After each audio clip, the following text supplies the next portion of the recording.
PSA might soon need more money to handle some of their situations as we lead into our next topic here, which is a post from this user, BVOTCG, who had this to say: please read, share, and repost. Posted on his Instagram. This wasn't the news I wanted to hear, but it happened. PSA damaged my PSA 10 lenticular deoxys while it was getting reholdered. The card was impacted during encapsulation process and was deemed a PSA 6. This is a story that has gone completely viral. As you can see from this post, 1 million views over on the X platform. He apparently had this Pokemon card that has a fair market value of around 40,000 to 60,000. That actually is part of the story and the discussion that we're about to have with this thing. He got it reholdered at PSA. They damaged it. They said, we are so sorry. Unfortunately, during the process, we had to reholder it, and it is now a PSA 6. But don't worry,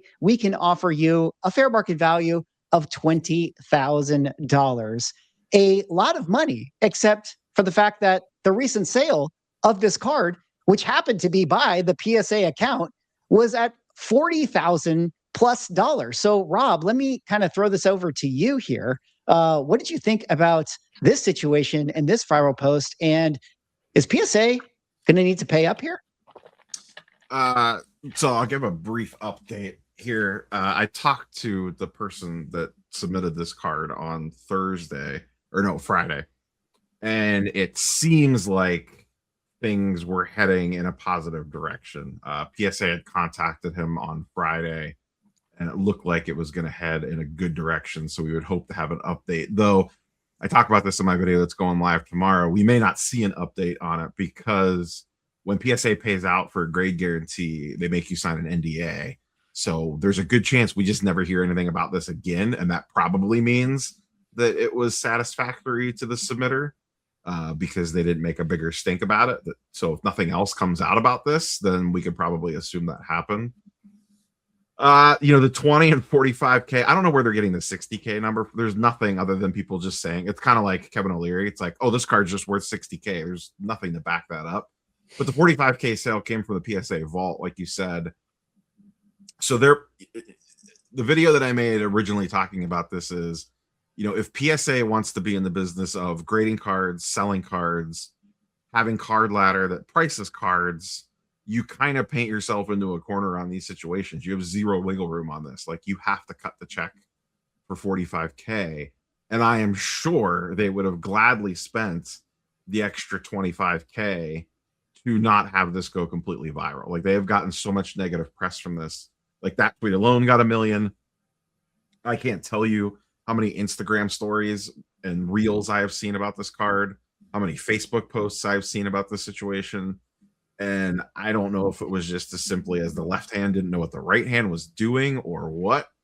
I do know, because I have talked to folks that have done grade guarantee things before in the past, and the number is negotiable. Now, in this case, it was clear cut. There was a recent sale at 45K. There hasn't been a sale forever.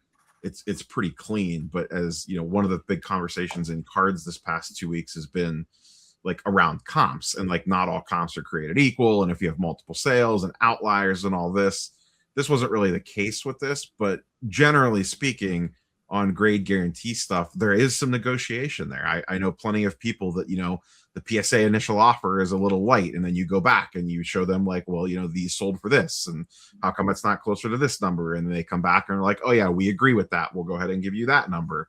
So just like when you're buying a collectible, there's a little bit of negotiation in there. It's not clear cut. Now, that being said, this was just a straight low ball. Where that came from or how it got generated, I don't know. We'll probably never know. But it does seem like, fingers crossed, this guy's going to get a check that he is happy with. And I'll say, like, because there's a comment from Eggplant Comics where it says, it sucks, but I take the money and run. No guarantee you get anything. That's not true with PSA. Yeah. PSA, there is a guarantee. And that's why you can actually, have these conversations, and you can push for something, because that is one of the, I mean, when you had, was it Ryan Hogue? I don't remember who it was, but you had somebody on your channel that was talking about how much they spend on these like guarantees. That was Matt, I think, when I had Matt. Okay, yeah, how much they have to spend, and it's a lot of money. Like, they spend a lot of money to keep that to make people, believe in what they're getting, and so Now, the grade guarantee is not perfect. There are some flaws in it, and the trade-off of the grade guarantee, big reason why they have it, and one of the biggest things that people like to bitch about on PSA is the upcharges. The part of the reason they have not all, but part of the reason that they have upcharges is because of the grade guarantee backing it up. Now, also part of the reason that they have upcharges is because they can. That's a big part of it too. But there's a reason why. Now, CGC has a grade guarantee. The funny part about CGC is they have a grade guarantee on cards. They don't have a grade guarantee on comics, which is, I find, it's very strange, extremely amusing. Yeah, I agree. To me, can I ask you this, Rob? Just in trying to unpack and follow the story for myself, like, I just sort of wonder, was this one of those things that went viral before it would have naturally played out and been fixed anyways? And what I mean to say by that is, from this post, shout out to Auburn35, who's a friend of the channel here, friend of Rob and myself as well. He says, what was the declared value you placed on the card during the reholder submission? 45K. It's understandable to be upset with the damage, but even without a disputed fair market value, PSA terms allow for a payout to be lesser of the declared market value. I wonder if, did he submit the card with a $20,000 value? That was the one he did. So kind of the instant process that he got sent to him was oh, hey, we'll pay you out for $20,000 because that's the insurance value. And yeah, you have to put up a stink after that because that's not what he actually checked. And in all likelihood, I would just think that in all these cases, PSA, if you give them pushback or have the conversation, they would always fix this situation. Wasn't there an Otani card? Remember one time that was a story that you did that had to get a payout from something it was trimmed or something like that. And yeah, that was one that once again, we don't actually know what happened there. We just stopped hearing about it. Yeah. So I just think it was an interesting thing because it went viral. This at. Yeah. I just wonder if it did it go viral so fast that it was how did PSA not take care of it? But it was they probably just would have in the process of talking to the insurance claims and all that. I don't know. And I don't know that we know the clear time frames of when they emailed him. I don't know that we know the exact day and time stamp of that versus when he emailed them back and was no, 20K is not good enough. And they're well, this, that, or whatever. That all, to your point, could have happened within 45 minutes of each other. And maybe the process did not complete itself. Maybe if this never gets posted on Monday morning after it gets escalated a few times, it ends up taking care of itself on its own. We'll never know that. That's the alternate timeline of all this at this point in time. I can guarantee you this helped him. There was no pushback probably. Yeah. Well, I'm assuming anyway. Like I said, we're not gonna 100% know for sure. If I know PSA has the NDA, and I commented on this, if they were smart, they would say, listen, I know we have an NDA. You don't have to say specific numbers, but it wouldn't be, we would really appreciate it. And I would even pay him out heavier and say, it might not be the worst idea if you just posted PSA did me right. We're all good now. Even though that tweet would not get 1 million views. It probably would be in PSA. They'd probably attack him for being a PSA shill. Yeah. Oh, look, PSA paid him off the tweet positive. Can't win. But they did get a lot of negative press on this, and it would have been well worth their weight in gold to spend the 25K. My goal in collecting is to satisfy everyone. I want to make everyone happy. I don't know. I feel like you got to cut that. Just use that as a. We got to cut that out. Use that as a meme. We can just play that. Anytime it pops up. One of the commenters in chat, Jeff Becker, commented, I believe has gone through this process. He says that's pretty much exactly how it lays out. I wonder, maybe they cut him a 5-figure buyback thanks to their guarantee. Gotcha. I wonder if maybe Manu and Ryan, you have thoughts on this, but this situation reminded me a little bit of reholder gate. And from what I know in some of the conversations that we've had, with people that experienced that, it was a little bit of a push pull in terms of Oh yeah. saying what the value is and like trying to get maximum money and then like having to justify like, well, actually the sale was this and whatever. Obviously this looks really bad because the recent comp sale literally came from PSA. So that's like the ultimate irony of, and probably why this particular one went so viral. But I wonder if you guys had thoughts on that CGC swap situation. It's been a while, so I'm going to say a couple of things, and this doesn't apply to any one person because I did this for multiple people, so it doesn't really matter anymore. CGC put out the list of whatever, right? And there was way more books than the books on the list. It is what it is. But the people that had the books on the list had the ability to send your books back in. You had to give them up. You had to send your books to CGC, and then they would look at the books, keep the books, do whatever they do with the books, I don't know, and then send you an offer.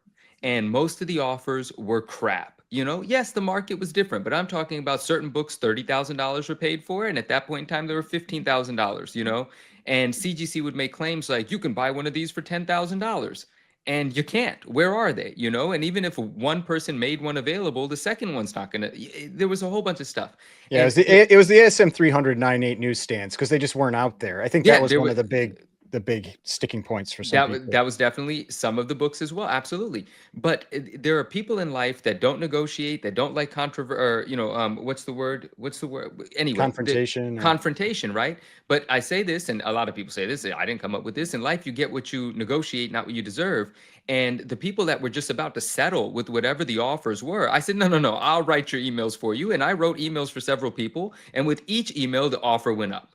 With each email, the offer went up. And when it got to certain books, when it got to a certain price where they didn't want to pay it, they offered to replace the book. At which point the negotiation became, well, you can't just blindly send me any 9.8 of this book. I have to be able to see the book and say that that is a direct replacement for my copy, that I do like it, that it is represented properly, right? Because you might have one with shit colors, a bad wrap, all of the things we talk about, right? So the negotiation process for a lot of books was super frustrating. Obviously, the companies trying to get away with is the wrong word, but I mean, it's in their best interest to give as little as possible.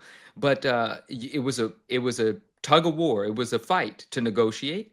And many negotiations went smoothly once the second email was written. But off the bat, some of the offers were absolute crap. Anybody that's had like a frustration with whatever it is, some type of grading or something like that, even if it was only 45 minutes, like when you're thinking in I can just put myself a little bit in that person's shoes. Like you're thinking about like, I'm going to lose $25,000. That 45 minutes feels like a long time. And you start thinking it over and over and over and over again. And you get angry.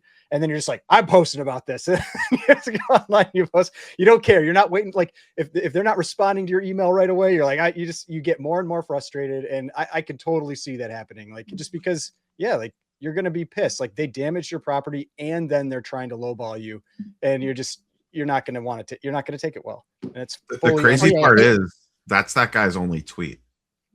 Oh, really?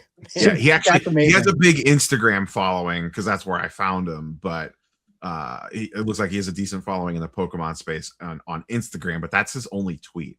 So think how much traction the Instagram post got along with like the Twitter posts. Yeah.